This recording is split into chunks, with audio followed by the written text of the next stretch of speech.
बिस्मिल्लाहिर्रहमानिर्रहीम। अस्सलामु अलैकुम दोस्तों, आज हम सुनेंगे एक ऐसे पैगंबर की कहानी जिन्होंने 950 साल तक अपनी कौम को अल्लाह की राह पर चलने की दावत दी, लेकिन उनकी बात बहुत कम लोगों ने मानी।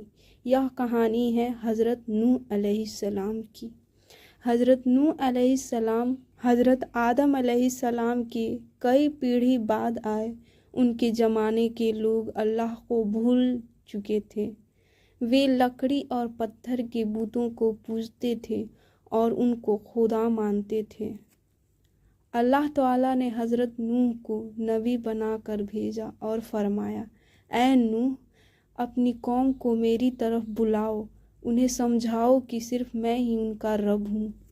हज़रत नूह अलैहिस्सलाम ने पूरी 950 साल तक अपनी कौम को दिन रात समझाया। वे कहते रहे, लोगों, अल्लाह से डरो, उसी की इबादत करो, बुत कुछ नहीं कर सकते।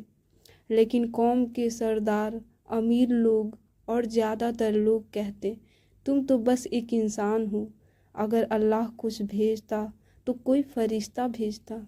वे हज़रत नूह का मजाक उड़ाते, ताना मारते। 950 साल की मेहनत के बाद भी बहुत कम लोग ईमान लाए। कहा जाता है कि सिर्फ 80 या उससे भी कम लोग हज़रत नूह पर ईमान लाए। ज़्यादातर लोग जिद पर अड़े रहे।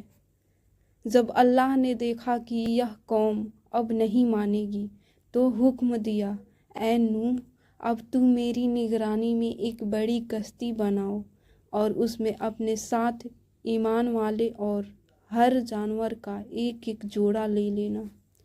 हज़रत नूह अलैहिस्सलाम ने जंगल में कश्ती बनाना शुरू कर दी।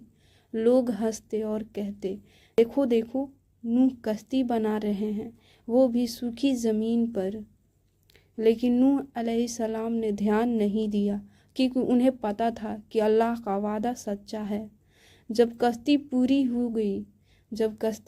हो गई तो एक दिन अल्लाह ने ज़मीन से पानी निकालना शुरू कर दिया और आसमान से तेज़ बारिश शुरू हुई। 40 दिन और 40 रात बारिश होती रही। हर तरफ पानी ही पानी, शहर, पहाड़, खेत सब डूब गए। हज़रत नूह का बेटा भी था। उन्होंने उससे कहा, बेटा, कश्ती में आ जाओ, बच जाओगे। लेकिन बेटे ने कहा, मैं किसी ऊंचे पहाड़ पर चढ़ जाऊंगा और वहां से बच जाऊंगा। हज़रत नूह ने कहा, आज अल्लाह की रहमत से कोई नहीं बच सकता। और फिर वह बेटा भी डूब गया। जब सब काफिर डूब गए तो अल्लाह ने पानी रोक दिया। कश्ती एक पहाड़ पर जाकर रुक गई, जिसे जूड़ी पहाड़ कहा जाता है। हज़रत नूह और उनके साथ जो लोग थे, उन्होंने ज़िंदगी को फिर से शुरू किया। इसलिए हज़रत नूह को दूसरे आदम कहा जाता है, क्योंकि इंसानों की नई नस्ल वहीं से शुरू हुई।